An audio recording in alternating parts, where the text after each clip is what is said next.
সরলরেখার লেকচারে তোমাদের সবাইকে স্বাগতম। সরলরেখার প্রথম যে চ্যাপ্টারটি আছে সেটা হচ্ছে আমাদের বইয়ের মধ্যে 3.1।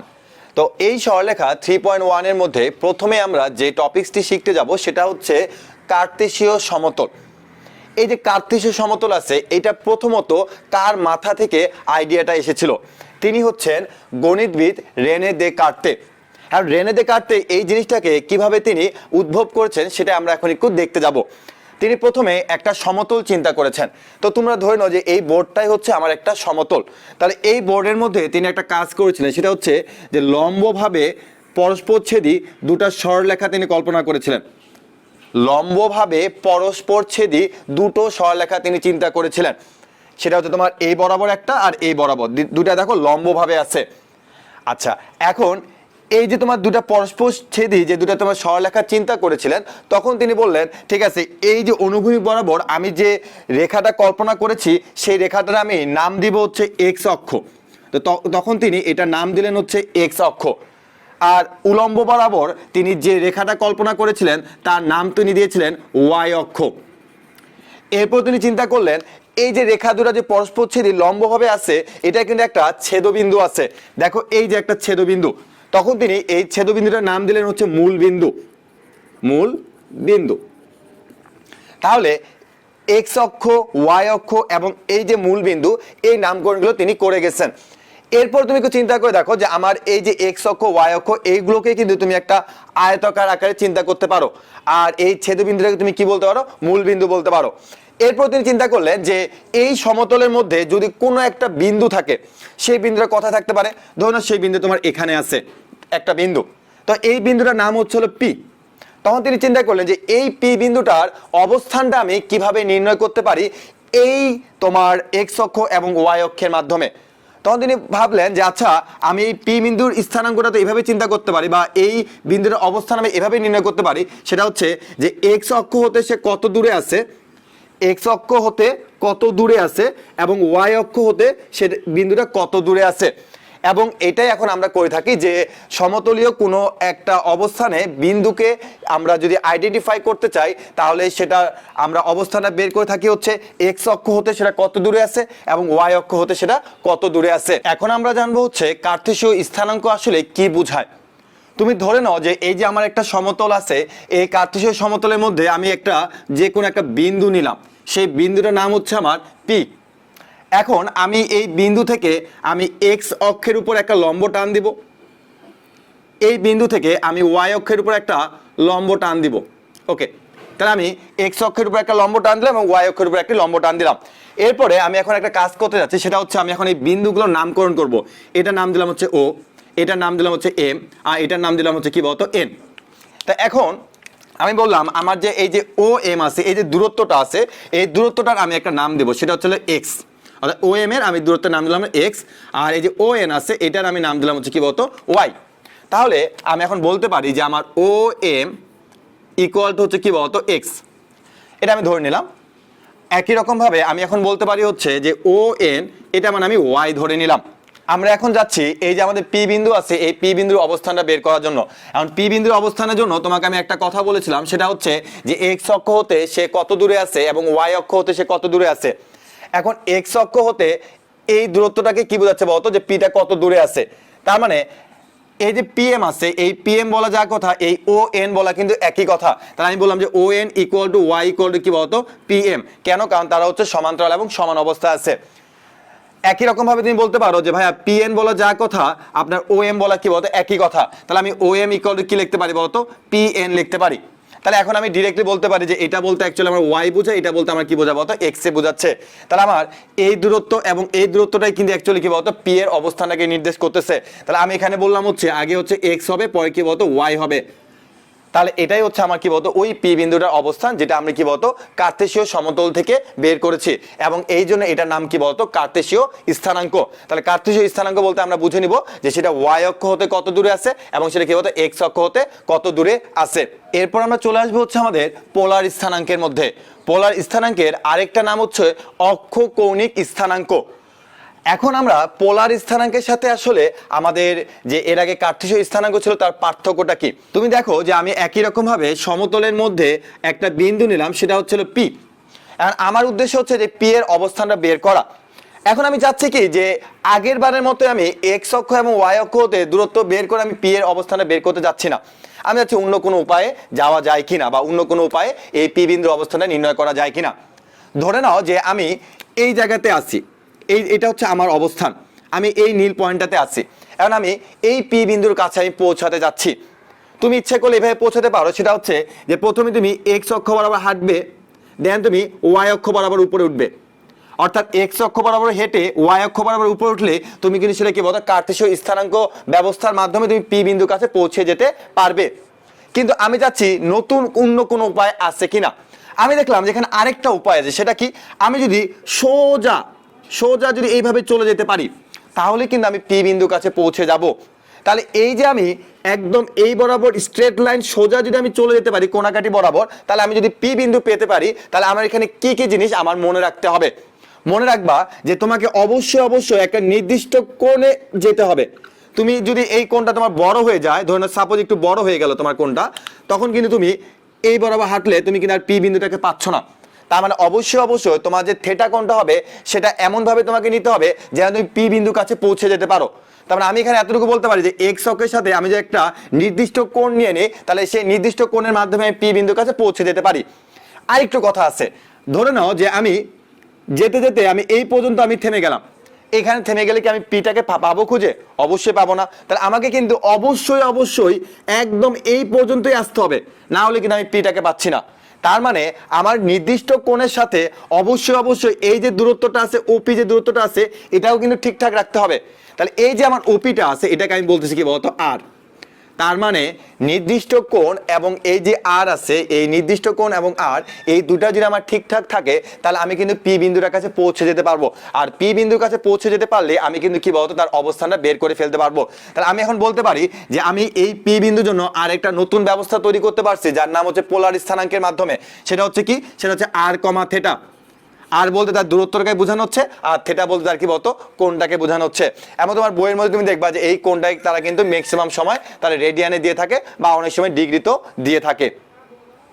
তাহলে আমরা এখন এখান থেকে দুটো জিনিস শিখলাম, একটা হলো কি কার্তেশীয় স্থানাঙ্ক ব্যবস্থার মাধ্যমে আমরা পি বিন্দুর কাছে পৌঁছাতে পারবো, আর আরেকটা আমরা শিখলাম হচ্ছে তোমার পোলার স্থানাঙ্কের মাধ্যমে আমরা পি বিন্দুর কাছে পৌঁছাতে পারবো। এখন আমাদের আলোচনার বিষয়টা হচ্ছে পোলার এবং কার্তেশীয় স্থানাঙ্ক ব্যবস্থার মধ্যে আসলে কি ধরনের সম্পর্ক আছে। তুমি দেখো আমি এখানে যে পি বিন্দুটা লিখছি বা আমি এখানে যে ফিগারটা অঙ্কন করছি, এখানে কিন্তু আমার তোমার কার্তেশীয় স্থানাঙ্ক ব্যবস্থাটা আছে, একই রকম ভাবে কি আছে বলতো এখানে তোমার পোলার স্থানাঙ্ক ব্যবস্থাটাও আছে। আমরা জানি যে এখানকার যে কোণটা আছে সেটা হচ্ছে কত বলতো থেটা, আর এইটা হচ্ছে কি বলতো আর। তোমরা কিন্তু এটাকে কিন্তু কি বলতো ব্যাসার্ধ ভেক্টর বলতে পারো। আর একই রকম ভাবে আমার আরো দুটো আছে, সেটাকে আমরা জানি যে এটা হচ্ছে আমার ওয়াই আর এটা হচ্ছে আমার কি বলতো এক্স। ওকে, আর এই পয়েন্টটাকে আমরা কি বলে থাকি বলতো ও বলে থাকি। তাহলে এখন তুমি একটু চিন্তা করে দেখো যে আমার এখানে এটাকে যদি আমি এম বলি, তাহলে আমার ত্রিভুজ ও পি এম একটা কি বলতো সমকোণী ত্রিভুজ, একটি সমকোণী ত্রিভুজ, সমকোণী ত্রিভুজ। ওকে, সমকোণী ত্রিভুজ। তাহলে এই যে সমকোণী ত্রিভুজ আছে, এই সমকোণী ত্রিভুজ থেকে আমরা কি কি জিনিস বের করতে পারি চলো সেটা একটু আমরা দেখে আসি। ত্রিভুজ ওপিএম যেহেতু একটা সমকোণী ত্রিভুজ, তাহলে আমি এখান থেকে ত্রিকোণমিতিকের অনুপাতগুলো কিন্তু খুব সহজে বের করে ফেলতে পারি। তাহলে এখন আমি যাচ্ছি যে এখান থেকে সাইন থেটাটাকে বের করে ফেলতে। তো সাইন থেটা মানে আমরা জানি যে পিএম ডিভাইড বাই হচ্ছে ওপি, এগুলো আমরা ক্লাস 9-10 থেকে শিখে আসছি। তাহলে পিএম মানে হচ্ছে আমার কত ওয়াই, আর ওপি মানে হচ্ছে আমার কি বলতো আর। তাহলে sine theta equal to y by r যদি হয়ে থাকে, তাহলে আমরা পরবর্তী লাইনে গিয়ে কিন্তু এটা বলতেই পারি যে ওয়াই ইকুয়াল টু কি বলতো আর সাইন থেটা। তো এটাকে আমি 1 নাম্বার ইকুয়েশন দিয়ে রেখে দিলাম। এরপর আমি কিন্তু সাইন থেটা বের করার পর আমি কিন্তু এখন অবশ্যই কস থেটা কিন্তু এখান থেকে বের করতে পারি। তাহলে আমি বললাম যে কস থেটা ইকুয়াল টু কি বলা যায়, তুমি বলবে ভাই কস থেটা ইকুয়াল টু আপনি ও এম বাই ওপি বলেন। তাহলে আমি লিখলাম যে ও এম ডিভাইড বাই হচ্ছে কি বলতো ওপি। এখন ও এম বলতে আমরা এক্স বুঝি, আর এটা বলতে আমরা কি বুঝি আর বুঝি। তাহলে অতএব এক্স ইকুয়াল টু কি বলা যায় বলতো আর কস থেটা। তাহলে এটাকে আমরা কত নাম্বার ইকুয়েশন বললাম? 2 নাম্বার ইকুয়েশন বললাম। ওকে, এরপর আমরা কি করতে পারি একটু দেখি তো। আমাদের যে 1 নাম্বার এবং 2 নাম্বার যে ইকুয়েশনটা বের হইছে, এই 1 নাম্বার এবং 2 নাম্বার ইকুয়েশনটাকে আমি এইভাবে লিখতে পারি যে 1 স্কয়ার প্লাস হচ্ছে 2 স্কয়ার। ওকে, 1 স্কয়ার প্লাস 2 স্কয়ার যদি দিই তাহলে আমরা কি পাচ্ছি একটু দেখি তো, যে y square plus x square. আমার লেখা যায় x square plus y square equal to তোমার r square cos square theta plus r square sine square theta. তাহলে তুমি এখন যদি এখান থেকে আর স্কোয়ার কমন নিয়ে নাও, তাহলে তুমি পাবা হচ্ছে কজ স্কোয়ার থেটা প্লাস হচ্ছে সাইন স্কোয়ার থেটা। তাহলে এখান থেকে বলা যায় just r square into 1 equal to কি বলতো আর স্কোয়ার। তাহলে অতএব আমি এখান থেকে বলতে পারি যে আর ইকুয়াল টু হচ্ছে root over x square plus হচ্ছে কি বলতো ওয়াই স্কোয়ার। এটাকে আমি নাম দিলাম কি বলতো 3 নাম্বার ইকুয়েশন। তাহলে আমি মোটামুটি 1 2 3 তো পেয়ে গেলাম। এখন আমি চাচ্ছি যে এখান থেকে আরো কিছু বের করা যায় কিনা। তাহলে এখন একটু এদিকে ট্রাই করে দেখি যে আরো কিছু বের করা যায় কিনা। এখন আমি বললাম যে আমি একটা কাজ করব যে আমার যে 1 নাম্বার আর যে 2 নাম্বার আসছে আমি এখন এদের মধ্যে একটু ভাগ করে দিই। তাহলে 1 আর 2 এর মধ্যে যদি আমি ভাগ করে দিই তাহলে আমি পাচ্ছি হচ্ছে y by x equal to r sine theta divide by r cos theta, r sine theta divide by হচ্ছে আর কস থেটা। তাহলে আমার আসতেছে y by x equal to হচ্ছে আর আর কাটা টেন থেটা। তাহলে আমি এখান থেকে বলতে পারি যে থেটা ইকুয়াল টু হচ্ছে tan inverse y by x, এবং সেফ জোনে থাকার জন্য অবশ্যই এখানে একটা তোমরা মডুলাস দিয়ে দিবে। মডুলাস দিয়ে দিলাম। আচ্ছা, এখন কথা হচ্ছে যে এত কিছু আমি আসলে কেন বের করলাম। তুমি প্রথম যে সমীকরণটা আছে 1 নাম্বার আর দ্বিতীয় যে সমীকরণটা আছে 2 নাম্বার, এদের দিকে তুমি একটু তাকাও। এদের লেফট সাইডে আছে y আর লেফট সাইডে আছে কি বলতো x, বা রাইট সাইডে কি আছে দেখো তো আর সাইন থেটা আর একটা কি বলতো আর কস থেটা। তার মানে তোমার রাইট সাইডটাতে দেখো, তোমার রাইট সাইডে দেওয়া আছে পোলার স্থানাঙ্ক, কারণ পোলার স্থানাঙ্কের মধ্যে কে কে থাকে বলতো আর কমা থেটা, দেখো আর আর থেটা আছে। বাট লেফট সাইডে কি আছে বলতো কার্তেশীয় স্থানাঙ্ক। একই রকম ভাবে এটা রাইট সাইডে তোমার কি আছে বলতো পোলার স্থানাঙ্ক, আর লেফট সাইডে কি আছে বলতো কার্তেশীয় স্থানাঙ্ক। একই রকম ভাবে দেখো যে তোমার রাইট সাইডে এখানে আবার কি আছে যে তোমার কার্তেশীয় স্থানাঙ্ক, আবার লেফট সাইডে আর আর বলতে কি বোঝাবো তো পোলার স্থানাঙ্ক। তো সবগুলোই কিন্তু ঠিক একই রকম, যে লেফট সাইডে হচ্ছে একটা আর রাইট সাইডে হচ্ছে কি বলতো আরেকটা। তার মানে এটা হচ্ছে আমার পোলার এবং কার্তেশীয় স্থানাঙ্ক ব্যবস্থার মধ্যে সম্পর্ক, যে দুটাকে আমরা কম্বাইন করে কিভাবে চিন্তা করতে পারি, অথবা আমরা পোলার স্থানাঙ্কটাকে কনভার্ট করে কিভাবে আমরা কার্তেশীয় স্থানাঙ্ক এবং কার্তেশীয় স্থানাঙ্ককে কনভার্ট করে কিভাবে আমরা পোলার স্থানাঙ্কে নিয়ে আসতে পারি, সেটার জন্য হচ্ছে আমাদের এই সূত্রগুলোর প্রয়োজন পড়বে। এখানে আরেকটা কথা বলিনি যে theta equal to tan inverse y by x আসছে, এটা কিন্তু শুধুমাত্র প্রথম চতুর্ভাগের জন্য প্রযোজ্য। আর তোমরা এতটুকু সবাই জানো যে প্রথম চতুর্ভাগে থেটার মানটা কিন্তু হয়ে থাকে কি বলতো সূক্ষ্মকোণ, অর্থাৎ 0 থেকে 90 মধ্যে থাকে। তার মানে দ্বিতীয় চতুর্ভাগ বা তৃতীয় বা চতুর্থ চতুর্ভাগে যখন হয়ে থাকবে তখন থেটার মানটা কিন্তু বেড়ে যাবে। তো বেড়ে গেলে তখন কিন্তু আর এই সূত্রটা খাটবে না, তার জন্য তখন অন্য একটা সূত্র আছে। তো আমাদের মোটামুটি এই যে 4টা সূত্র আছে, এই 4টা সূত্র আমরা মনে রাখবো। আর এই যে থেটা আছে, এই থেটার জন্য আমাদের আরো 3টা সূত্র আছে, সেই 3টা সূত্র নিয়ে এখন আমি কথা বলবো। আর এই সূত্রগুলো আমাদেরকে অবশ্যই মনে রাখতে হবে। এখন আমি যে টপিকটা নিয়ে আলোচনা করবো এটা অনেক ইম্পর্টেন্ট একটা টপিক, সেটা হচ্ছে যে আমাদের কার্তেশীয় স্থানাঙ্ক ব্যবস্থাটা কোন চতুর্ভাগে আছে তার উপরে ভিত্তি করে এই যে থেটা আছে, এই থেটার মানে কিন্তু পরিবর্তন হয়। তো সেই সূত্রগুলো আমাদের একটু জানতে হবে। প্রথম চতুর্ভাগে যদি কোনো কার্তেশীয় স্থানাঙ্ক ব্যবস্থা থাকে তাহলে সেটা x এর মানও প্লাস হয়, y এর মানও কিন্তু প্লাস হয়। তো তখন তুমি এইটার ক্ষেত্রে থেটাটাকে কি চিন্তা করবে, তখন তুমি থেটাটাকে চিন্তা করবে হচ্ছে নর্মালি যে theta equal to tan inverse y by x. কিন্তু কার্তেশীয় স্থানাঙ্ক ব্যবস্থাটা যদি কখনো দ্বিতীয় চতুর্ভাগে থাকে এবং দ্বিতীয় চতুর্ভাগে আছে, এটা আমরা চিনবো কিভাবে, x এর মানটা মাইনাস হবে আর y এর মানটা কিভাবে প্লাস হবে। তাহলে দ্বিতীয় চতুর্ভাগে যদি কোনো কার্তেশীয় স্থানাঙ্ক ব্যবস্থা থাকে তাহলে অবশ্যই তার থেটার মানটা কি হবে সেটা আমাদের জানতে হবে। তার থেটার মানটা হবে হচ্ছে pi minus tan inverse y by x. এখন পাই মাইনাস কেন হয়েছে তুমি একটু চিন্তা করে দেখো, যে এখান থেকে তুমি যদি কোনটা চিন্তা করো তাহলে এই পর্যন্ত আসতে গেলে কিন্তু কি হবে পাই হয় মানে 180। দেন তোমাকে একটু ব্যাক করতে হবে। এই ব্যাকটা কতটুকু ব্যাক করবা সেটা হচ্ছে কি tan inverse y by x তোমাকে অলওয়েজ ব্যাক করতে হবে। এবার চলে আসে আমরা 3 নাম্বার চতুর্ভাগ। 3 নাম্বার চতুর্ভাগের মধ্যে আমাদের কার্তেশীয় স্থানাঙ্ক ব্যবস্থা থাকবে দুটাই মাইনাস অবস্থায়। তাহলে এখানে আমাদের যে থেটাটা আছে, আমাদের পোলার স্থানাঙ্কে যে থেটা আছে তার মানটা হবে pi plus tan inverse y by x. তার মানে তোমাকে পাই পর্যন্ত আসতে হবে এবং সামনের দিকে একটু আগাইতে হবে। এই যে আগাইলা কতটুকু আগাবা, তুমি আগাবা হচ্ছে কি বলতো তোমার থেটা পরিমাণ। এখন থেটা বলতে কতটুকু বোঝাচ্ছে, tan inverse y by x কে বোঝাচ্ছে, আর মডুলাসটা অলওয়েজ দিবে। এবার তুমি 4 নম্বরে আসবে। 4 নম্বরের মধ্যে আমাদের কার্তেশীয় স্থানাঙ্ক ব্যবস্থাটা হচ্ছে x, -y। এটা অনেকে ভুল করে, অনেকে যদি আমি বলি যে -x, y, অনেকে বলে এটা চতুর্থ চতুর্ভাগ, আবার যখন এটা দিব অনেকে বলে এটা দ্বিতীয় চতুর্ভাগ। মনে রাখবে যে y এর এখানে মাইনাস থাকা মানে এটা 4 নম্বর চতুর্ভাগ, আর 4 নম্বর চতুর্ভাগে x এর যে তোমার কোঅর্ডিনেটটা আছে বা স্থানাঙ্কটা আছে সেটা কিন্তু কি বলতে পজিটিভ হবে। ওকে, তাই 4 নম্বর চতুর্ভাগের ক্ষেত্রে আমাদের থিটাটা হবে থিটা ইকুয়াল টু হলো 2π - tan ইনভার্স y/x।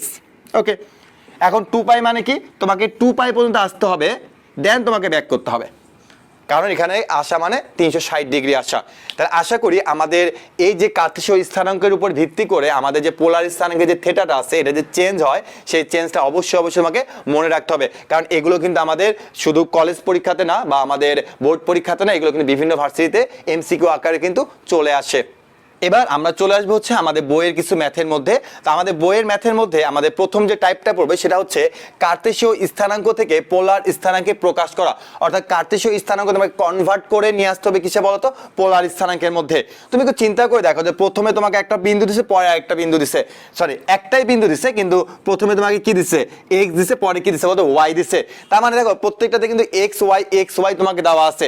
তার মানে এই যে x y দেওয়া আছে এটাকে এখন তোমাকে কনভার্ট করে r, থিটাতে নিয়ে আসতে হবে। ওকে, তাহলে এখন আমরা কি করতে পারি, এখন আমরা আমাদের যে সূত্র ছিল r = x² + y², এটা একটা সূত্র ছিল। আরেকটা আমাদের ছিল হচ্ছে তোমার যে থিটা ইকুয়াল টু হচ্ছে tan ইনভার্স y/x। তাহলে তোমাকে অবশ্যই এই দুটো ফর্মুলা এখানে অ্যাপ্লাই করতে হবে। কেন এই দুটো অ্যাপ্লাই করতে হবে, কারণ আমার দরকার হচ্ছে ভাইয়া r, থিটা। তাহলে আমরা r তোমার লিখবো কি বলতো, কার্তেশীয় স্থানাঙ্ক ব্যবস্থার এই ফর্মুলাটা। আবার থিটা ইকুয়াল টু একই রকম হবে, কার্তেশীয়র ক্ষেত্রে আমরা যে সূত্র শিখেছিলাম সেটা আমরা এখানে অ্যাপ্লাই করতেছি। তাহলে আমাকে অবশ্যই এখানে এই ফর্মুলাটা অ্যাপ্লাই করতে হবে r, থিটা পাওয়ার জন্য। এখন আমি r এর মানটা এখান থেকে আগে আমি তোমাকে 1 নাম্বারটা করাচ্ছি। r এর মানটা আমি এখান থেকে খুব দ্রুত বের করে ফেলতেছি। দেখো r = -1² প্লাস হচ্ছে √3² ইকুয়াল টু হচ্ছে 1 + 3 ইকুয়াল টু হচ্ছে কত বলতো, √4 মানে হচ্ছে কত 2। আমার r বের হয়ে গেছে। ওকে, এটা তার অ্যান্সার না। এবার আমি যাবো হচ্ছে কি থিটার কাছে। মনে রাখবে ভাইরা, যখনই তুমি থিটার কাছে আসবা তখনই তুমি আগে থিটার সূত্র অ্যাপ্লাই করবা না। তুমি আগে লক্ষ্য করবা তোমাকে যে বিন্দুটা দেওয়া আছে, যে বিন্দুটা তোমাকে দেওয়া আছে x, y, এটা কয় নাম্বার চতুর্ভাগে অবস্থিত, এটা আগে তোমার জানা দরকার। আমি লক্ষ্য করতেছি যে এটা x এর মান মাইনাস আর y এর মান প্লাস, তার মানে এটা তো দ্বিতীয় চতুর্ভাগে অবস্থিত। তাহলে দ্বিতীয় চতুর্ভাগের জন্য তোমাকে থিটার সূত্র অ্যাপ্লাই করতে হবে যে π - tan ইনভার্স y/x। অনেকে ভুল করে খালি বলে যে ভাই theta equal to tan inverse y/x। ভাই আগে তোমাকে দেখতে হবে এটা কোন চতুর্ভাগে আছে, দেন তুমি থিটাটা অ্যাপ্লাই করবা। আর আর এর জন্য আজীবন একটাই সূত্র থাকবে, আর কখনো চেঞ্জ হবে না চতুর্ভাগ অনুযায়ী। তাহলে হচ্ছে π - tan ইনভার্স y/x, y এর মান কত √3 আর x এর মান কত -1। এই মডুলাস তোমাকে আজীবন দিতে হবে, কিন্তু মডুলাস না দিলে মাইনাসটা কিন্তু রয়ে যাবে। পরবর্তীতে বলবা π - tan ইনভার্স √3। কেন, কারণ মাইনাসটা প্লাস হয়ে যাবে আর মডুলাসটা তুমি সরাই দিলে মাইনাসটা প্লাস আর 1 এর কোনো ভ্যালু নাই।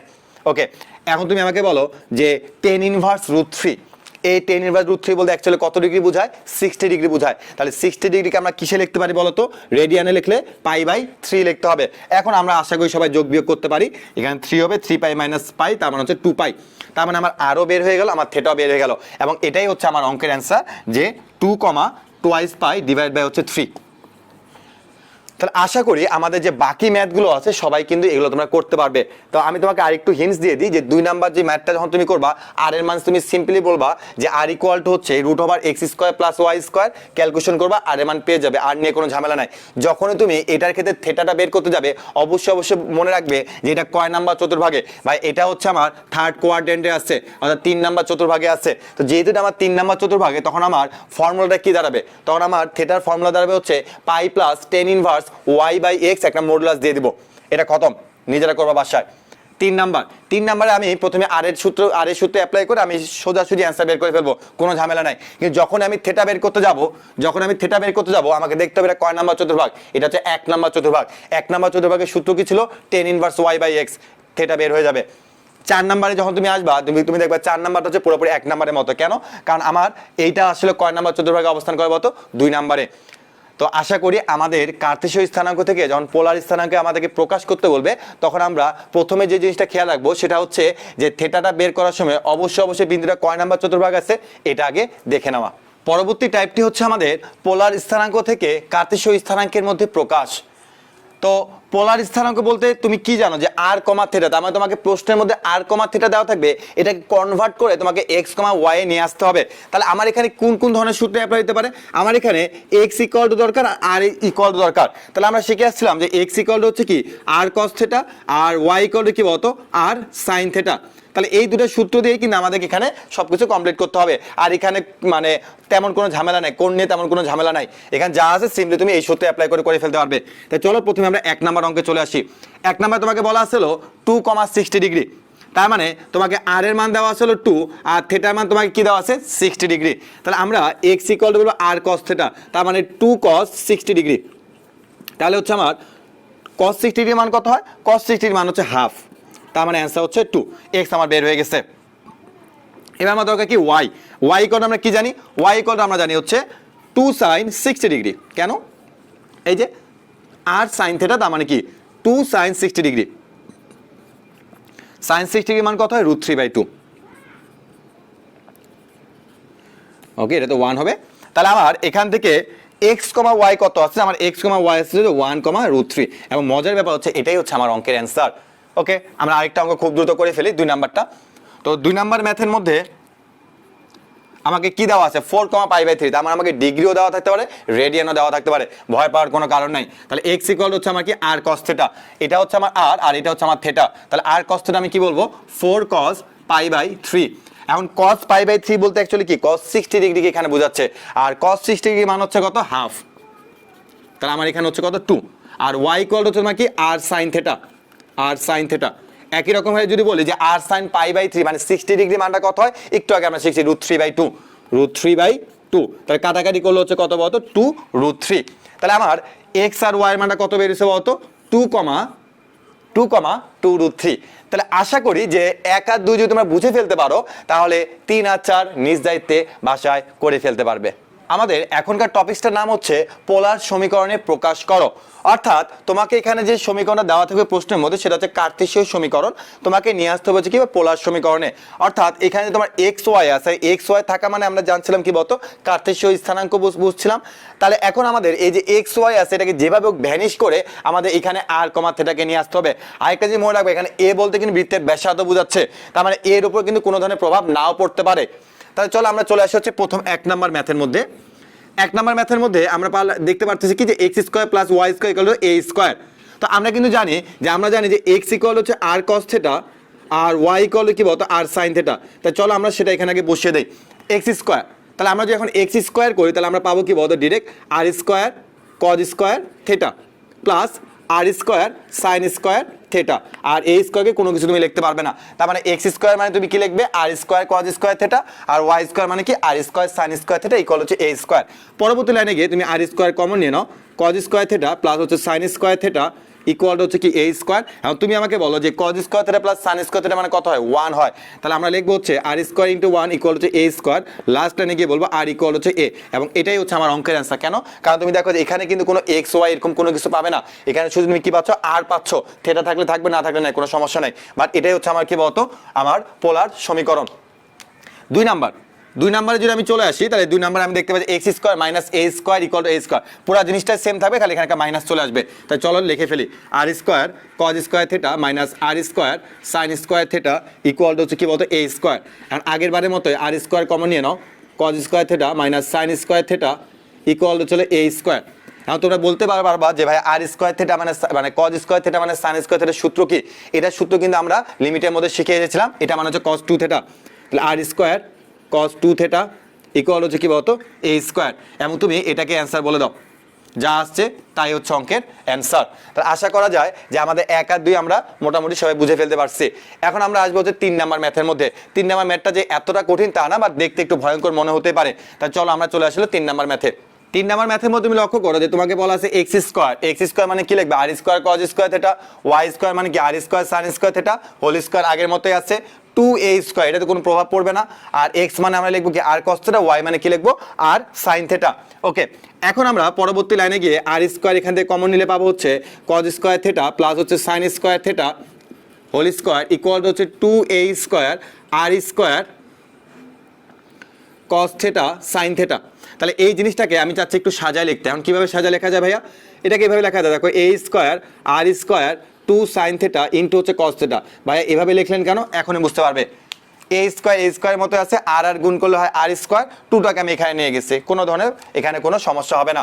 তাহলে এই যে 2 sine theta into cos theta, এটা মানে আমরা লিখতে পারি অ্যাকচুয়ালি সাইন টুয়াইস থেটা।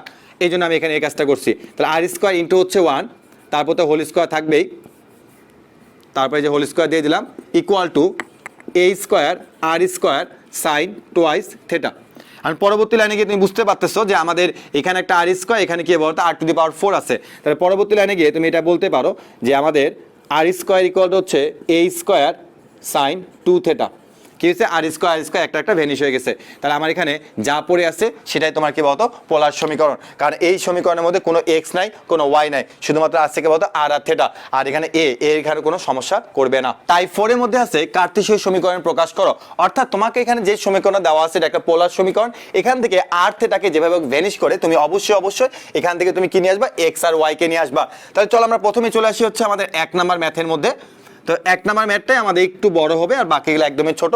তো 1 নাম্বার ম্যাথে তোমাকে বলা আছে r square equal to a square cos 2 theta. তাহলে আমি বলতে পারি r square equal to a square cos square theta minus sine square theta. তুমি বলো ভাই কেমনে লিখলেন? একটু আগে শেখানো হয়েছিল যে এটা মানে যদি এটা হয় তাহলে কস 2 থেটা মানে এটা লেখাই যায়। ওকে, এরপর আমরা কি করতে পারি?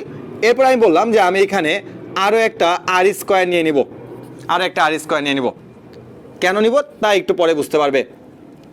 এখানে আমরা বলতে পারি r square cos square theta minus r square sine square theta. আমি একবারে কাজটা করলাম কেন? কারণ তুমি এখানে একটা আর স্কোয়ার নিলে এখানে একটা আর স্কোয়ার নিবে। তাহলে এই আর স্কোয়ার তুমি একেবারে গুণ করে দাও, তাহলে ঝামেলা শেষ। ওকে, পরবর্তী লাইনে গিয়ে বললাম আর টু দি পাওয়ার 4 ইকুয়াল হচ্ছে এ স্কোয়ার। তুমি একটু চিন্তা করে দেখো তো যে আর স্কোয়ার কজ স্কোয়ার থেটা মানে তোমাকে আমি কি শিখিয়েছিলাম? তোমাকে আমি শিখিয়েছিলাম হচ্ছে এক্স স্কোয়ার। ওকে, মাইনাস এটা মানে শেখানো হয়েছিল কি ওয়াই স্কোয়ার, এটাই লিখলাম। এখন এই জিনিসটা মানে তুমি কি লিখতে পারবা? আর টু দি পাওয়ার 4 মানে এই জিনিসটাকে এইভাবে লেখা যায় না যে আর স্কোয়ার তার উপর স্কোয়ার, একই কথা তো। ওকে, তাহলে আর স্কোয়ার মানে ভাই কি শিখাইছিলেন? আর স্কোয়ার মানে শিখাইছিল x square plus y square তারপর হোল স্কোয়ার। ভাই এটা আবার কোন সূত্র? ওই যে আমি তোমাকে শিখালাম যে r equal root over x square plus y square. তাহলে আর স্কোয়ার ইকুয়াল টু কি লেখা যায়? X square plus y square, এটাই লিখলাম এখানে। ইকুয়াল টু হচ্ছে a square x square minus y square. এবং মজার ব্যাপার হচ্ছে এটাই হচ্ছে আমার সেই কাঙ্ক্ষিত কার্তেশীয় সমীকরণে প্রকাশ করা। তাহলে আমি আশা রাখতে পারি যে তোমাদের যদি কখনো এরকম টাইপের ম্যাথ দেয় তোমরা কিন্তু কখনো ভয় পাবে না। আমি দেখছি যে কার্তেশীয় সমীকরণ প্রকাশ করার মধ্যে 1 নম্বর অঙ্কটা একটু কঠিন, আর বাকিগুলো তো একদম পানির মতোই সহজ। তাহলে ভাই কিরকম পানির মতো সহজ? আমি তোমাকে এখানে আরেকটা ম্যাথ সর্বোচ্চ করে দিব, সেটা হচ্ছে 3 নম্বর ম্যাথটা। আর 2 নম্বর ম্যাথটা তুমি নিজের থেকে করে ফেলতে পারবে।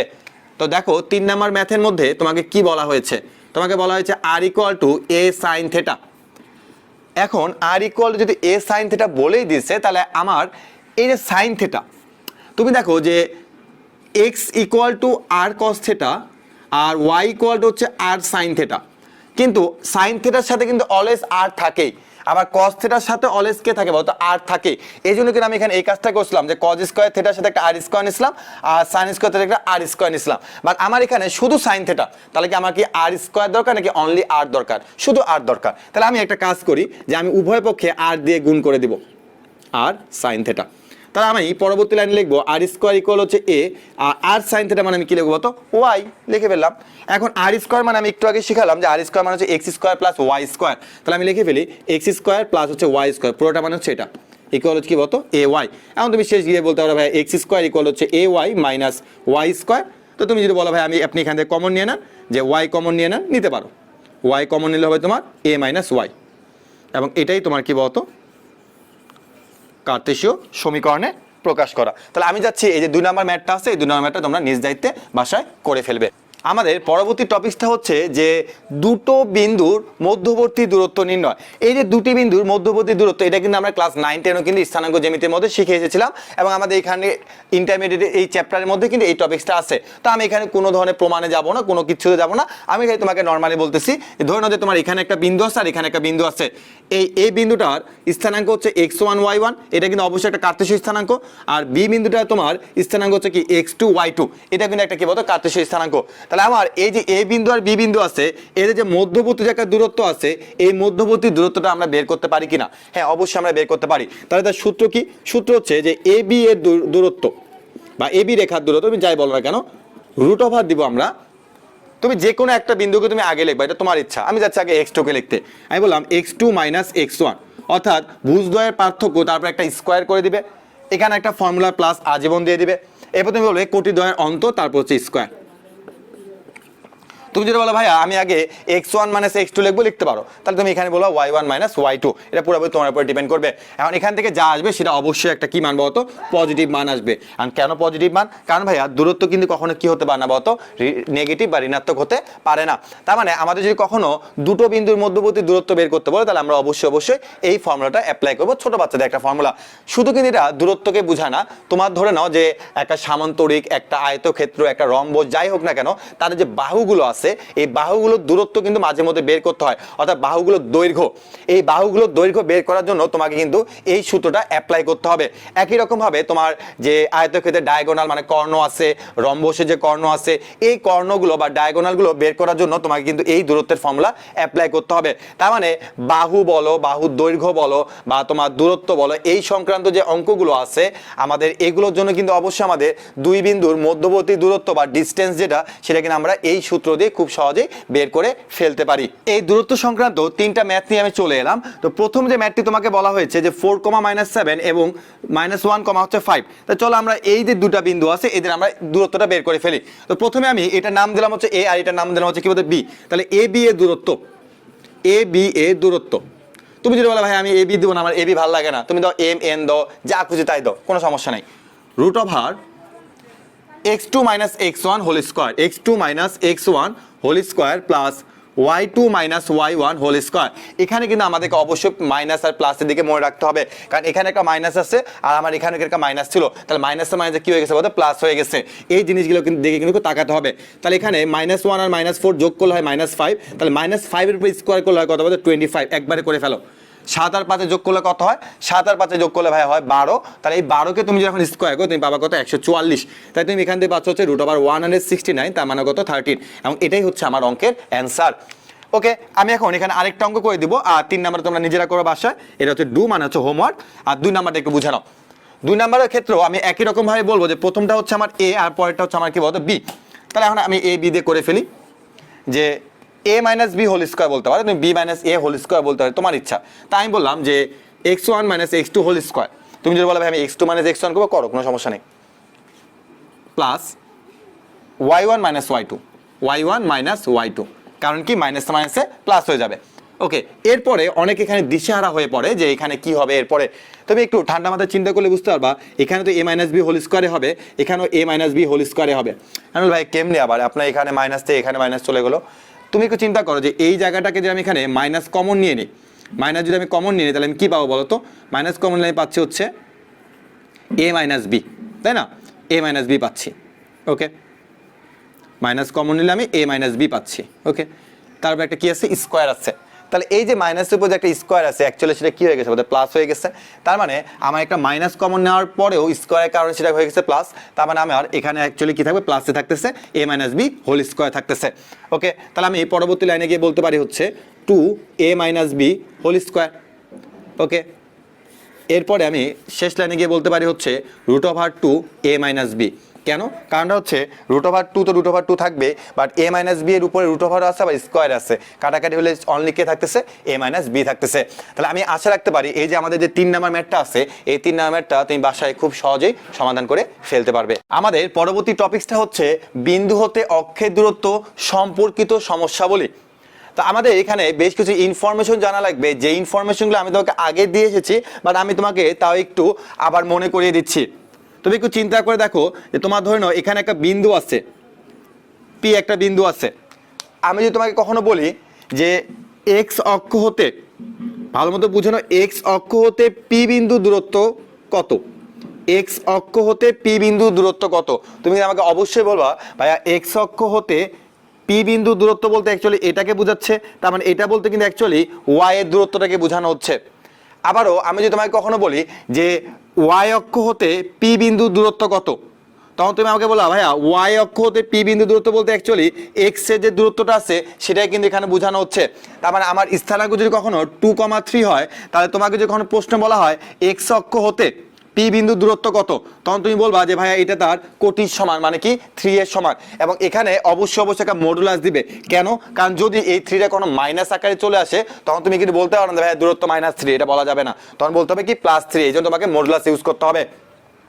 একই রকম ভাবে ওয়াই অক্ষ হতে এই বিন্দু দূরত্ব কার সমান বলতো? তার ভুজের সমান। তার মানে আমরা কি বলতে পারি বলতো? মডুলাস অফ 2 বলতে পারি। তাহলে আশা করি তোমরা এতটুকু বুঝিয়ে ফেলতে পারছো যে অক্ষ হতে ওই বিন্দু দূরত্ব বলতে তার ভুজের দূরত্বটা অথবা তার কোটির দূরত্বটাকে বোঝায়। তাহলে এখন আমরা এই অঙ্কগুলোকে আসলে কিভাবে সমাধান করব? আমি এখানে একটা ম্যাথ করে দেবো আর আরেকটা ম্যাথ তোমরা নিজেরাই করতে পারবে। যেমন আমি প্রথম ম্যাথটি করে দিচ্ছি। তোমাকে বলা আছে ওয়াই অক্ষ এবং 7,2 থেকে। তো অনেকে আমি দেখি এই কাজটা ভুল করে যে ওয়াই অক্ষ হতে একবার 7,2 এর দূরত্ব বের করে আর 7,2 থেকে একবার a,5 এর দূরত্ব বের করে। বাট মনে রাখবে ভাইয়া যে তোমার একটা বাংলা ভাষা দেওয়া থাকবে হতে থেকে, এই ভাষাগুলো, এই হতে থেকে এই ভাষা মানে বোঝায় যে তোমাকে প্রথমে ওয়াই অক্ষ হতে a,5 এর দূরত্ব বের করতে হবে, ওয়াই অক্ষ থেকে a,5 এর দূরত্ব একবার বের করবে, এর পরবর্তীতে তুমি 7,2 থেকে a,5 এর দূরত্ব বের করবে। আশা করি তোমরা জিনিসটা বুঝতে পারছো। বিন্দু দূরত্ব সমান হলে কে এর মানটা কত, তার মানে আগে তোমাকে দূরত্বটা বের করতে হবে।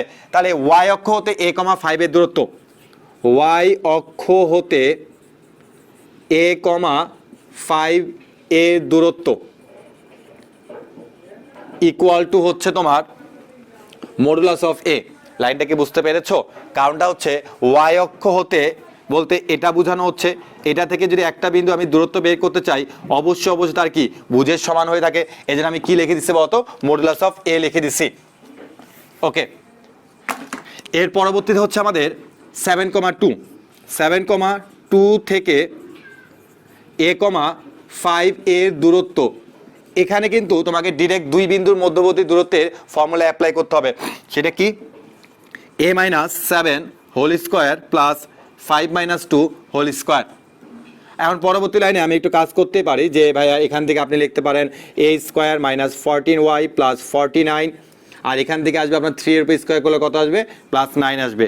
পরবর্তী লাইনে আমরা বলতে পারি a স্কোয়ার মাইনাস হচ্ছে 14a প্লাস হচ্ছে 58।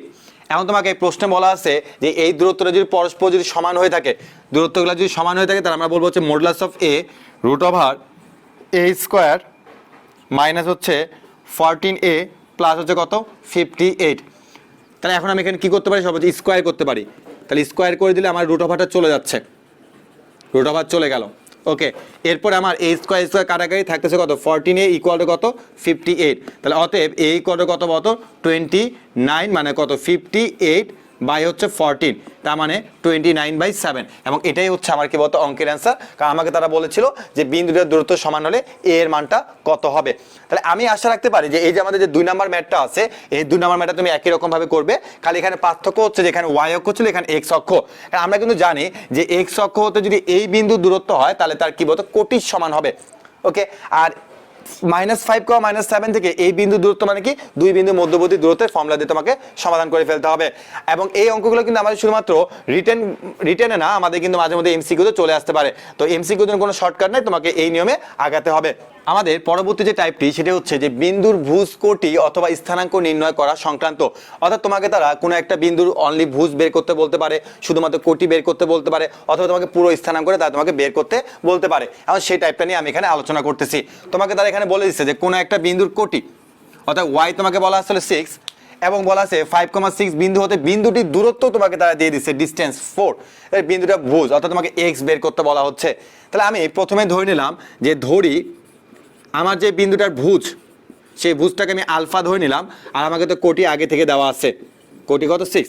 তাহলে অতএব স্থানাঙ্ক হচ্ছে কত? α,6। তাহলে আমি কিন্তু এখন বলতে পারি যে আমি যদি আলফার মানটা বের করে ফেলতে পারি তাহলে কিন্তু আমার অঙ্কে এখানে শেষ। আচ্ছা, এখন তারা আমাকে এখানে আরেকটা কথা বলছে যে এই যে বিন্দুটা আছে, এই বিন্দু আর এই যে বিন্দু, এই দুটা বিন্দু মধ্যবর্তী দূরত্ব তারা আমাকে দিয়ে দিচ্ছে। তাহলে আমি বলতে পারি এখন যে তোমার α,6 এবং 5,6 এদের দূরত্ব √α-5 whole square plus 6 - 6 whole square. তাহলে এখান থেকে থাকে তোমার α-5 হোল স্কোয়ার। ওকে, এর পরবর্তী লাইনে গিয়ে তুমি অবশ্যই কি করতে পারো, রুট ওভার আর স্কোয়ার উঠিয়ে দেবে এবং অবশ্যই অবশ্যই একটা প্লাস মাইনাস রাখবে। আমি দেখলো ভাই কেন প্লাস মাইনাস রাখবো, কারণটা হচ্ছে যে এটার সাথে যদি আমাদের একটা ভূত জড়িত আছে, তার মানে জিনিসটা কিন্তু প্লাসও হতে পারে আবার মাইনাসও হতে পারে, তো আমরা এখানে প্লাস মাইনাসটা রেখে দিব। এরপরে আমাদের প্রশ্নে বলা হয়েছে যে দূরত্বটা হচ্ছে 4 এর সমান, তাহলে আমি বলবো হচ্ছে যে শর্ত মতে plus minus alpha minus 5 equal to হচ্ছে কত বলতো 4 শর্ত মতে। তাহলে পরবর্তী লাইনে তুমি বললা যে আলফা মাইনাস 5 ইকুয়াল টু হচ্ছে কি প্লাস মাইনাস 4। ওকে, তাহলে এখান থেকে আমি প্লাস নিয়ে যদি কাজ করি তাহলে আমি পাচ্ছি হচ্ছে আলফা ইকুয়াল টু 4 আর 5 বসে গেলে কত হচ্ছে 9 হচ্ছে, তাহলে আলফা ইকুয়াল টু 9। আর আমি যদি মাইনাস নিয়ে কাজ করি তাহলে আমি আলফার মানটা কত পাচ্ছি একটু দেখো তো, যে এখানে মাইনাস আর এখানে প্লাস, তুমি ক্যালকুলেশন করে দেখবে তুমি এখান থেকে আলফা মানটা 1 পাবে। তার মানে আমি যদি এখন প্লাস নিয়ে কাজ করি তাহলে একটা আলফা মান পাবো, একটা মাইনাস নিয়ে কাজ করলে কত পাবো 1 পাবো। এবং তুমি এখানে ট্রাই করে দেখবে যে তুমি যদি এখানে আলফা মানটা একবার 1 দিয়ে করো, একবার যদি 9 দিয়ে করো, তুমি দেখবে তাদের দূরত্বটা 4 এর সমান হয়ে যাচ্ছে। তাহলে আশা করা যায় যে আমাদের এখানকার অ্যান্সার হচ্ছে দুইটা, একটা হচ্ছে 1, একটা হচ্ছে কত বলতো 9। তাহলে আমার এখানে আলফার মানটা হচ্ছে 1 অর 9। আমাদের পরবর্তী ম্যাথটিতে বলা হয়েছে একটি বিন্দুর কোটি এর ভুজের দ্বিগুণ, জাস্ট এতটুকু বুঝলেই চলবে। আর তোমাকে বলছে বিন্দুটা স্থানাঙ্ক নির্ণয় করো। তাহলে আমি প্রথমে ধরে নিচ্ছি যে ধরি আমার ভুজ হচ্ছে আমার আলফা আর কোটি হচ্ছে আমার টুয়াইজ আলফা। যেহেতু বলছে কোটি হচ্ছে এর ভুজের দ্বিগুণ, তাহলে অতএব আমার যে বিন্দুটা সেই বিন্দু আমি কি বলতে পারি আলফা কমা টুয়াইজ আলফা। এবার তারা আমাকে বলেছে যে যদি এর দূরত্ব 4,3 থেকে √10 একক হয়ে থাকে, তাহলে আমি এখানে ডিরেক্ট তোমাকে বলতে যাচ্ছি যে এই যে বিন্দুটা তুমি বের করলে আর আরেকটা যে তোমাকে বিন্দু দেওয়া আছে, এই দুই বিন্দুর মধ্যবর্তী দূরত্বটাকে তুমি বের করো। তাহলে আমি বলতে পারি যে আলফা কমা 2 আলফা এবং 4,3 এর দূরত্ব বের করে ফেলি, root over alpha minus 4 whole square plus twice alpha minus 3 whole square. তো এখানে আমরা ক্যালকুলেশন করতে যাচ্ছি না, আমি এখন ডিরেক্ট লিখেছি শর্ত মতে আমার এই যে দূরত্বটা দেওয়া আছে এটা ইকুয়াল হচ্ছে √10। তাহলে আমি বললাম যে root over alpha minus 4 whole square plus twice alpha minus 3 whole square equal to হচ্ছে কি বলতো √10। তাহলে এখন আমি রুট ওভার বাদ দিয়ে দিচ্ছি। পরবর্তী লাইনে গিয়ে আমি লিখতেছি আলফা স্কোয়ার মাইনাস হচ্ছে তোমার 8 alpha plus 16 plus 4 square alpha square, just a minus b whole square সূত্রে অ্যাপ্লাই করো। মাইনাস হলো 2ab, 3 × 6, 6 × 12, টুয়াইজ আলফা প্লাস হচ্ছে 9 মাইনাস 10 ইকুয়াল হচ্ছে 0। ওকে, আমি এখন ক্যালকুলেশন করি। তাহলে এখানে আমার যোগ করলে হচ্ছে কত, এটা যোগ করলে হচ্ছে 5 alpha square minus 8 alpha minus 12 alpha মানে হচ্ছে মাইনাস 20 আলফা। এরপর আমি এখন যোগ করব যে এখান থেকে আমার হচ্ছে -1 আর এখান থেকে আমার কত 16, তারপরে আমি বলবো +15 ইকুয়াল টু কত 0। এখন তুমি সুন্দর করে 5 দিয়ে ভাগ করে দিলে হবে alpha square minus 4 alpha plus 3 equal হচ্ছে 0। তাই এখন তুমি অবশ্যই এটাকে কি করবে, মিডল টার্ম করবে। চলো আমরা মিডল টার্ম করে ফেলি। এখান থেকে যদি মিডল টার্ম করো তাহলে তুমি কি পাচ্ছ একটু দেখো তো, যে 3 একে 3 পাচ্ছ, 3 একে 3। ওকে, তাহলে আমার এখান থেকে আলফার মানগুলো কি কি বের হবে আমি একটু করে দিই। আলফা মাইনাস 3 -1 আলফা মাইনাস 3, তাহলে আমার আলফার মান একবার আসবে কত 1 আর একবার আসবে কত বলতো 3। অর্থাৎ আলফার মান আমার এখানে দুটো আসতেছে, একটা কত 1 একটা কত 3। তাহলে আলফার মান যদি আমার 1 আর 3 চলে আসে, 1 আর 3 মানে একবার 1 আর এটা কি 3, তাহলে আলফা মান যদি 1 হয়ে থাকে তখন আমার কোটির মানটা কত হবে বলতো 2 হবে। ওকে, আবার আলফা মানটা যদি আমার তোমার 3 হয় তাহলে কোটির মানটা কত হবে 6 হবে। তাহলে আমার কিন্তু বিন্দু কিভাবে নির্ণয় করতে হবে বলতো x, y। তাহলে 1 এর জন্য আসছে কত 2, তার মানে 1, 2 হচ্ছে একটা স্থানাঙ্ক আর আরেকটা স্থানাঙ্ক কত বলতো 3, 6। তাহলে আমার এখানে দুটো অ্যান্সার, কিন্তু একটা হচ্ছে 1, 2 আর আরেকটা কি বলতো 3, 6। কারণ তুমি যদি আলফা মানটা বের করে ফেলতে পারছো এখান থেকে, তাহলে অবশ্যই তুমি ভুজ আর কোটির মানটা বের করে ফেলতে পারবে। এবং এটাই তোমার কি বলতো বিন্দুটা স্থানাঙ্ক। তাহলে এখানে আমাদের বিন্দু স্থানাঙ্ক দুইটা, একটা হচ্ছে 1, 2 আর আরেকটা কি বলতো 3, 6। আমাদের পরবর্তী ম্যাথটা হচ্ছে একটা সমবাহু ত্রিভুজে দুটি শীর্ষবিন্দুর স্থানাঙ্ক। সমবাহু ত্রিভুজ মানে যে ত্রিভুজের 3টা বাহু সমান হয়ে থাকে, তোমাকে দুটো স্থানাঙ্ক দিয়ে দেওয়া আছে, তৃতীয় শীর্ষবিন্দুর স্থানাঙ্ক নির্ণয় করো।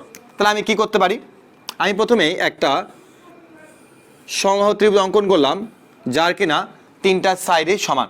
ওকে, তাহলে আমাকে বি দেওয়া আছে কত যে 0,-4, আমাকে সি দেওয়া আছে কত 0,4, এবং আমাকে এ দেওয়া নাই, আমি বলে দিলাম এ হচ্ছে আলফা কমা বিটা।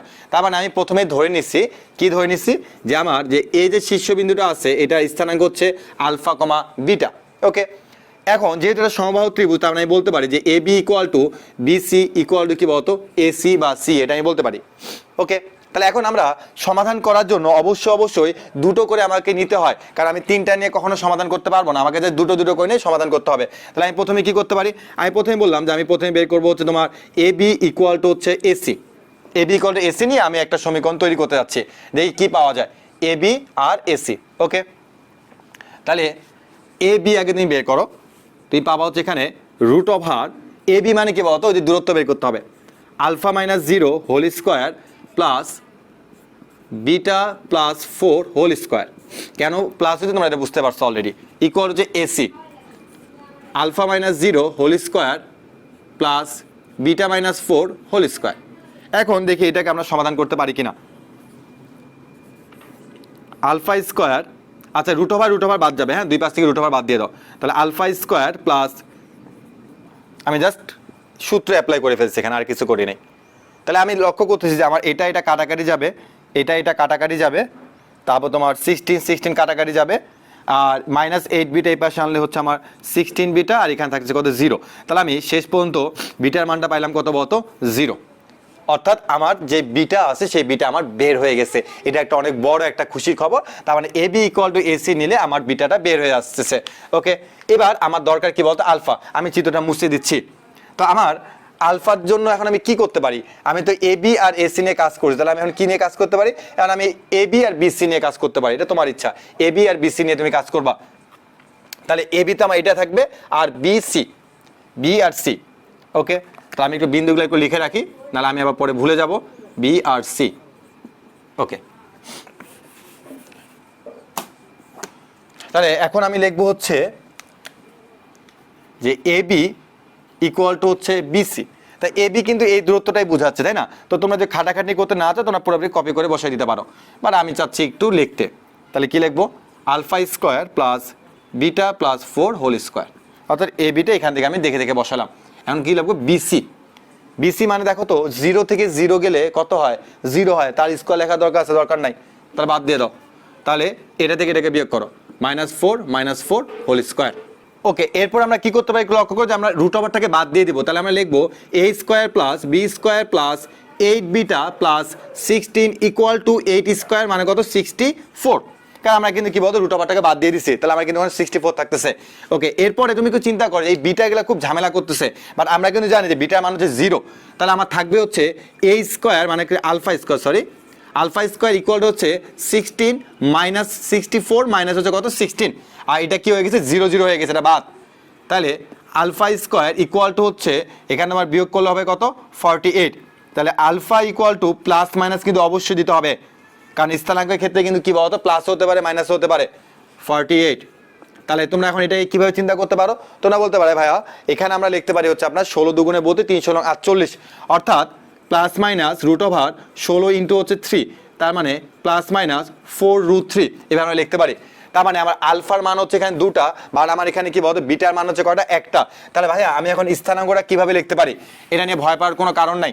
স্থানাঙ্কটা তুমি এইভাবে লিখবা, দেখো যে 4√3 কমা হচ্ছে 0 এবং -4√3 কমা হচ্ছে 0, এটাই হচ্ছে অঙ্কের অ্যান্সার। কারণ তোমার যদি এখানে বিটার মান 0 আছে কোনো সমস্যা নাই, বাট তোমার তো আলফা 2টা আসছে, তো তুমি এভাবে আলাদা করে লিখতে পারো, অথবা কেউ যদি বলো ভাই আমি এইভাবে একসাথে লিখবো, তুমি লিখতে পারো, সমস্যা নেই। তাহলে এটাই হচ্ছে আমার এই অঙ্কের অ্যান্সার।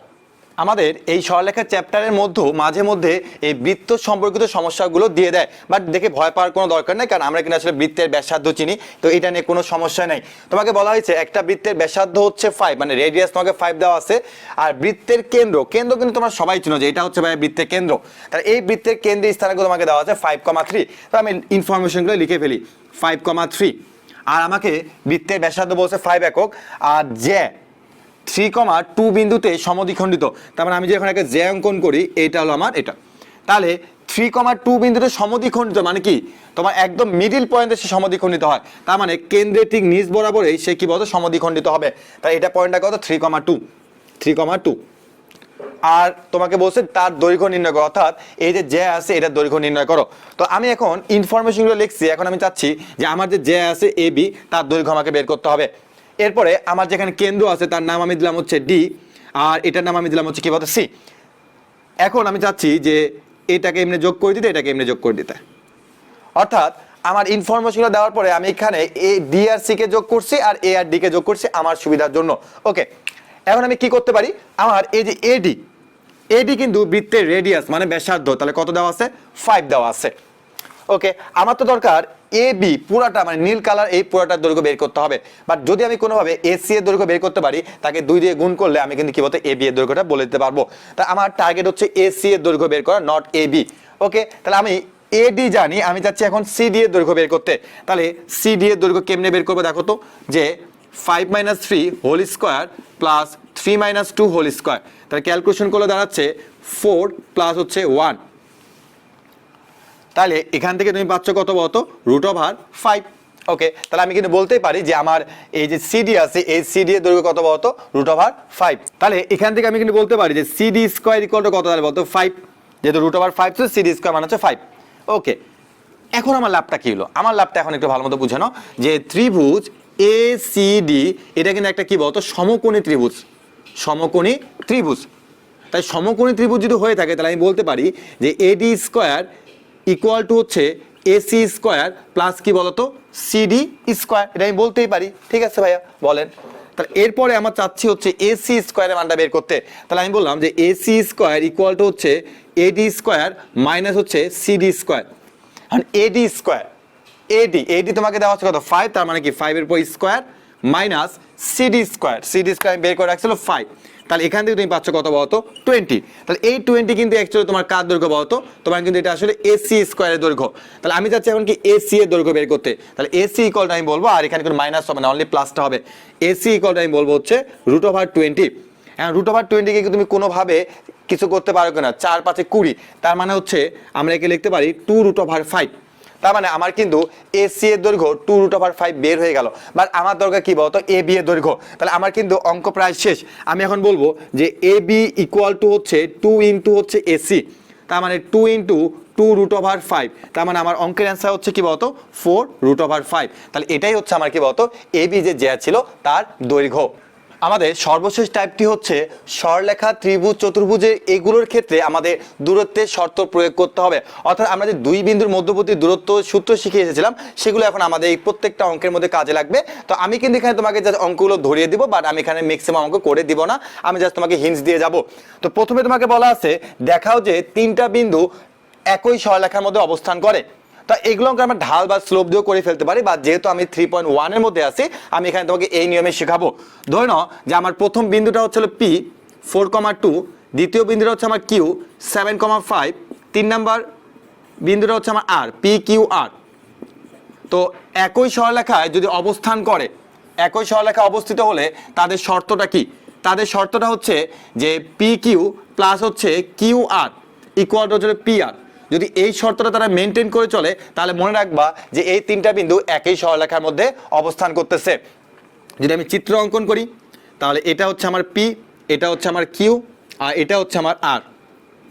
তাহলে তুমি প্রথমে পি কিউ এর দূরত্ব বের করবে, দেন তুমি কিউ আর এর দূরত্ব বের করবে, তাদেরকে যোগ করবে, এই যোগফল যদি পি আর এর সমান হয় তাহলে বলবা যে বিন্দুটিতে সমতলে মানে একই সরলরেখা অবস্থিত।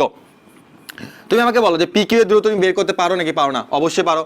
4 - 7 whole square plus 2 - 5 whole square, calculation করবে, পি কিউ বের করলো, তবে তুমি কিউ আর বের করবে, ওই যে কিউ আর এর দূরত্ব বের করো। কিউ আর বের করলে কি হবে 7 - 9 whole square plus 5 - 7 whole square, calculation করে একটা কিছু নিয়ে আসো, পি কিউ কিউ আর, আর এটা কি বলতো পি আর নিয়ে আসতে হবে। পি আর মানে হচ্ছে 4 - 9 whole square plus 2 - 7 whole square. অর্থাৎ আমরা যদি এখানে দূরত্বের সূত্রে অ্যাপ্লাই করে আমরা এখানে কিন্তু অবশ্যই কিছু কিন্তু মান পাবো, তাই না? তাহলে সেই মানগুলো কত আমি এখানে ডিরেক্টলি লিখে ফেলতেছি। পি কিউ এর দূরত্ব তুমি যদি বের করো তাহলে তুমি পাবা হচ্ছে 3√2, তারপরটা করলে তুমি পাবা হচ্ছে 2√2, আর এটা তুমি পাবে হচ্ছে 5√2। এখন তুমি একটু চিন্তা করে দেখো যে আমার P Q R Q R, P Q R Q R, তুমি যদি এদের দূরত্ব তুমি যদি যোগ করো তাহলে তুমি কত পাচ্ছ দেখো, 3√2 প্লাস 2√2 ইকুয়াল হচ্ছে 5√2, যেটাকে আমরা কি বলতে পারি বলতো, পি আর এর দূরত্বের সমান। তার মানে অবশ্যই তোমরা এটা নিজ জাতি এটা ক্যালকুলেশন করে বের করে ফেলতে পারবে। তাহলে আমাদের যদি কখনো একই সরলরেখায় বলে তাহলে আমরা অবশ্যই এই সূত্রটা ফিল আপ করবো, P Q plus Q R equal হচ্ছে পি আর। আমরা একেবারে শেষ কয়েকটা ম্যাথের মধ্যে চলে এসেছি। তো শেষ কয়েকটা ম্যাথগুলো তোমাদের নিজের থেকে করতে হবে, আমি শুধু তোমাকে হিন্টসটা দিয়ে যাচ্ছি। তোমাকে প্রথম অঙ্কে বলা হয়েছে দেখাও যে এই যে তিনটা বিন্দু আছে, এই তিনটি বিন্দু একটি সমদ্বিবাহু ত্রিভুজের শীর্ষবিন্দু নির্দেশ করে। অর্থাৎ তোমাকে প্রমাণ করতে হবে যে এই যে তিনটা শীর্ষবিন্দু দেওয়া আছে এগুলো অ্যাকচুয়ালি একটা সমদ্বিবাহু ত্রিভুজের শীর্ষবিন্দু বলা আছে। এখন তুমি সমদ্বিবাহু মানে কি জানো? তুমি জানো যে সমদ্বিবাহু মানে হচ্ছে যে এমন একটা ত্রিভুজ যা দুটা বাহুর দৈর্ঘ্য সমান আর একটা বাহুর দৈর্ঘ্য সমান হবে না। তারপরে আমরা কিন্তু বলতে পারি যে সমদ্বিবাহু বলা মানে হচ্ছে যে এ বি বাহুর দৈর্ঘ্য আর এসি বাহুর দৈর্ঘ্য যদি সমান হয় তাহলে কিন্তু বিসি বাহুর দৈর্ঘ্যটা কি হবে না বলতো, সমান হবে না। তার মানে এটা সত্য হচ্ছে এ বি ইকুয়াল যদি এসি হয় তাহলে কিন্তু কখনো কাজ সমান হবে না বলতো, বিসি এর সমান হবে না। তাহলে আমরা এখন এখানে কি কি করতে পারি ভাইয়া? প্রথমে তুমি যদি এটাকে এ ধরো, এটাকে যদি বি ধরো, এটাকে যদি সি বিন্দু ধরো, তাহলে তুমি প্রথমে এ বি এই বাহুটার দৈর্ঘ্য বের করবে, তারপর তুমি বিসি বাহুটার দৈর্ঘ্য বের করবে, দেন তুমি এসি বাহুটার দৈর্ঘ্য বের করবে। বের করার পর তুমি দেখবে যে কোনো দুটা বাহুর দৈর্ঘ্য মিলে গেছে আর একটা বাহুর দৈর্ঘ্য মিলবে না। তখন তুমি বলে দিবে হ্যাঁ ঠিক আছে ভাইয়া, এই তিনটা শীর্ষবিন্দু হচ্ছে আমার একটা সমদ্বিবাহু ত্রিভুজের শীর্ষবিন্দু নির্দেশ করতেছে। ওকে, এবার তোমাকে বলা হয়েছে যে সমদ্বিবাহু গেল, তাহলে সমবাহু যদি বলতো তখন তুমি কি করতে বলতো? সমবাহু মানে হচ্ছে যে ত্রিভুজের তিনটা বাহুর দৈর্ঘ্য সমান। তার মানে আমরা এ বি বের করবো, বিসি বের করবো, সি এ বের করবো। তিনটা বাহুর দৈর্ঘ্য যদি সমান হয়ে থাকে তাহলে আমরা বলবো হ্যাঁ ঠিক আছে, এই তিনটা শীর্ষবিন্দু হচ্ছে সমবাহু ত্রিভুজের শীর্ষবিন্দু বোঝায়। এবার তারা আমাকে বলছে কি বলতো, দেখাও যে এই তিনটা বিন্দু হচ্ছে সমকোণী ত্রিভুজের শীর্ষবিন্দু। এখন সমকোণী ত্রিভুজের ক্ষেত্রে আমরা যদি সমকোণী ত্রিভুজটা অঙ্কন করি তাহলে আমরা পাচ্ছি হচ্ছে এ বি সি। তাহলে আমরা এখানে কিভাবে প্রমাণ করব? আমরা এখানে পিথাগোরাসের যে সূত্রটা আছে আমরা সেটা অ্যাপ্লাই করব। আমরা পিথাগোরাসের সূত্র জানি, A B square plus BC square equal হচ্ছে এসি স্কোয়ার। যদি এই সূত্র যদি ফুলফিল করে তাহলে আমরা বলবো যে এই তিনটা শীর্ষবিন্দু হচ্ছে সমকোণী ত্রিভুজের তিনটা শীর্ষবিন্দুকে বোঝানো হচ্ছে। তুমি প্রথমে এ বি স্কোয়ার বের করো, মানে কি এ বি এর দৈর্ঘ্য বের করার পরে তাকে স্কোয়ার করলে এ বি স্কোয়ারে তুমি দৈর্ঘ্য পেয়ে যাবে। তারপর তুমি বিসি স্কোয়ার দৈর্ঘ্য বের করবে, দেন তুমি এসি স্কোয়ারের দৈর্ঘ্যটা বের করে ফেলবে। আর স্কোয়ার করলে অ্যাকচুয়ালি কিন্তু ওনার রুটটা থাকতেছে না। তো আমরা বের করার পরে যা পাবো সেটা হচ্ছে আমাদের কি সমকোণী ত্রিভুজের শীর্ষবিন্দুকে বোঝাবে। এরপরে আমাদের ত্রিভুজ সংক্রান্ত চলে গেল যে সমদ্বিবাহু, সমকোণে, বিষমবাহু বলতে পারে। এরপর আমাদের চলে আসবে হচ্ছে চতুর্ভুজ সংক্রান্ত। চতুর্ভুজের মধ্যে তুমি কত ধরনের তুমি চতুর্ভুজ চিনো একটু আমাকে বলো। আয়তক্ষেত্র চিনি, রম্বস চিনি, বর্গ চিনি, আমরা এগুলোই চিনি সাধারণত। এখন তুমি একটু চিন্তা করে দেখো তো যে এটা হচ্ছে একটা বর্গ মানে স্কোয়ার যার চারটা বাহু সমান। তো এটা যদি আমার বর্গ হয়ে থাকে তাহলে এটা কি? তুমি বলবা ভাই এটা হচ্ছে আপনার রম্বস। তাহলে আমরা কিন্তু জানি যে বর্গের ক্ষেত্রে এ বি সি ডি যদি হয়ে থাকে, বর্গের ক্ষেত্রে A B BC, A B তারপর আমি বললাম হচ্ছে তোমার এসি, তারপর বললাম সিডি, তারপর বললাম কি ডিবি বা বিডি। অর্থাৎ এখানে এই যে চারটা বাহু আছে এই চারটা সাইড বা চারটা বাহুর দৈর্ঘ্য কিন্তু কি হবে তো সমান হয়। তাহলে আমরা এটাকে বর্গ বলে দিই। বাট এটা যদি রম্বস হয়ে থাকে এ বি সি ডি, এই রম্বসের ক্ষেত্রেও কিন্তু আমরা জানি যে A B equal to AC equal to CD equal to হচ্ছে বিডি। চারটা বাহুর দৈর্ঘ্য সমান হলে এটা শুধু বর্গ না, এটা রম্বসও হয়। তাহলে আমি এখানে পার্থক্য কিভাবে করব যে আসলে রম্বস নাকি বর্গ? পার্থক্যটা হবে হচ্ছে তাদের যে ডায়াগোনাল বা কর্ণ আছে এটা দিয়ে আমাদের পার্থক্যটা খুঁজে নিতে হবে। তুমি একটু দেখো এদের যদি তুমি কর্ণটা বের করো, কর্ণ কে কে বলো তো? এদের কর্ণ হচ্ছে আমাদের এডি আর এটা কি বলতো বিসি। এই এডি আর বিসি অবশ্যই সমান হবে কার ক্ষেত্রে বলতো? আমাদের বর্গের ক্ষেত্রে বা স্কোয়ারের ক্ষেত্রে আমাদের এদের কর্ণটা সমান হবে। কিন্তু এই যে আমাদের রম্বসটা আছে এই রম্বসের ক্ষেত্রে তুমি যে কর্ণটা বের করো তাহলে আমাদের এডি নট ইকুয়াল টু কি বলতো বিসি আসবে, কারণ আমাদের এদের কর্ণটা কি বলতো সমান না। তার মানে মনে রাখবা যে শুধু চারটা বাহুর দৈর্ঘ্য বের করলেই তুমি বলে দিতে পারবে না যে এটা আমাদের বর্গ নাকি রম্বস, অবশ্যই তাদের কর্ণটা বের করতে হবে। তাহলে আমাকে 3 নাম্বার ম্যাথের মধ্যে বলা আছে যে এই যে চারটা বিন্দু এই বিন্দুগুলো বর্গের শীর্ষবিন্দু। অনেকে আমি দেখছি যে জাস্ট তারা খালি চারটা বাহুর দৈর্ঘ্য বের করে রাখে দেয়। কি করে যে তারা প্রথমে এ বি এর দৈর্ঘ্য বের করো, তারপর বিসি এর দৈর্ঘ্য, তারপর সি ডি এর দৈর্ঘ্য, তারপর তোমার এডি এর দৈর্ঘ্য বের করে রেখে দেয়, কিন্তু এই কাজটা করা যাবে না। এরপর তোমাকে অবশ্যই এদের যে ডায়াগোনাল বা কর্ণ আছে সেটা তোমাকে ইকুয়াল প্রমাণ করে লাস্টে গিয়ে বলতে হবে যে হ্যাঁ ঠিক আছে, এই 4টা শীর্ষবিন্দু হচ্ছে আমার কি বলতো বর্গের 4টি শীর্ষবিন্দুকে বোঝানো হচ্ছে। আর রম্বস বললে সেম ভাবেই তোমরা প্রথমে 4টা বাহুর দৈর্ঘ্য বের করবে, দেন তোমরা কর্ণগুলোকে বলবা কি বলতো এগুলো সমান নয়, তার মানে জিনিসটা কি বলতো আমার বোঝাচ্ছে হচ্ছে যে এটা রম্বসের 4টা শীর্ষবিন্দুকে বোঝানো হচ্ছে। তাহলে আমাদের বর্গ এবং রম্বস গেল, এরপর আমরা চলে আসবো হচ্ছে আয়তক্ষেত্র এবং সামান্তরিক। তো এখানে আমি আয়তক্ষেত্র সামান্তরিক লিখতেছি না, আমি তোমাকে জাস্ট বুঝাচ্ছি। আয়তক্ষেত্র আর সামান্তরিকের ক্ষেত্রে তোমাকে কি কি ইনফরমেশনগুলো বের করতে হবে। এটা হচ্ছে আমার সামান্তরিক। ওকে, তাহলে আমি বললাম এটা হচ্ছে আমার এ, এটা হচ্ছে আমার বি, এটা হচ্ছে আমার সি, এটা হচ্ছে ডি। একই রকম ভাবে এ বি সি ডি। আয়তক্ষেত্র আর সামান্তরিকের ক্ষেত্রে দুটো কমন জিনিস, সেটা হচ্ছে এদের যে বিপরীত বাহুগুলো আছে এ বি আর সিডি, এরা সমান্তরাল এবং এরা কি বলতো সমান, এটা আমরা বলতে পারি। অথবা এডি আর বিসি, এদের যে বিপরীত বাহুগুলো আছে এই বিপরীত বাহুগুলো কি অলওয়েজ সমান। এটা একটা সেম কথা যে এ বি ইকুয়াল টু হচ্ছে সিডি, আরেকটা হচ্ছে তোমার এডি ইকুয়াল টু হচ্ছে কি বলতো বিসি। কিন্তু ভাইয়া তুমি যদি এখন এদের কর্ণটা বের করো, এদের কর্ণ আর এটা তোমার বাহু, হ্যাঁ, এদের কর্ণ যদি তুমি এখন বের করো তাহলে তুমি দেখবা যে বিডি ইকুয়াল টু হচ্ছে কি বলতো এসি, অর্থাৎ তাদের যে কর্ণগুলো আছে বিডি আর তাদের যে আরেকটা কর্ণ হচ্ছে এসি, এগুলো কি থাকবে সমান থাকবে। কিন্তু ভাইয়া এটার ক্ষেত্রে তুমি যে কর্ণটা বের করতে চাও তাই তুমি দেখবা যে বিডি নট ইকুয়াল টু কি বলতো এসি। তার মানে তোমাকে যদি কখনো আয়ত বা সামান্তরিক বের করতে বলে তখন তুমি শুধুমাত্র বিপরীত বাহুগুলো প্রমাণ করলেই চলবে না, অবশ্যই তাদের কর্ণ বা ডায়াগোনালে নিয়েও তোমাকে প্রমাণ করে দেখাইতে হবে যে যদি কর্ণটা ইকুয়াল হয় তাহলে তুমি বলবা হচ্ছে কি যে আমার এটা আয়তক্ষেত্র, আর কর্ণটা যদি ইকুয়াল না হয় তখন তুমি এটা কি বলবা বলতো আমাদের সামান্তরিক বলবা। তাহলে আশা করা যায় তোমাদের এই যে সরলরেখা, ত্রিভুজ, চতুর্ভুজের দূরত্ব শর্ত প্রয়োগ করে যে আমাদের ম্যাথগুলো আছে এই ম্যাথগুলো তোমরা ইজিলি সমাধান করে ফেলতে পারবে। এবং দুঃখের ব্যাপার হচ্ছে এই ম্যাথগুলো কিন্তু সাধারণত কখনো বোর্ড পরীক্ষা বলো বা আমাদের বিভিন্ন ভার্সিটি বলো বা এমসিকিউ বলো এগুলোতে আসে না, এগুলো জাস্ট তুমি তোমার নিজের জন্যই জেনে রাখবে।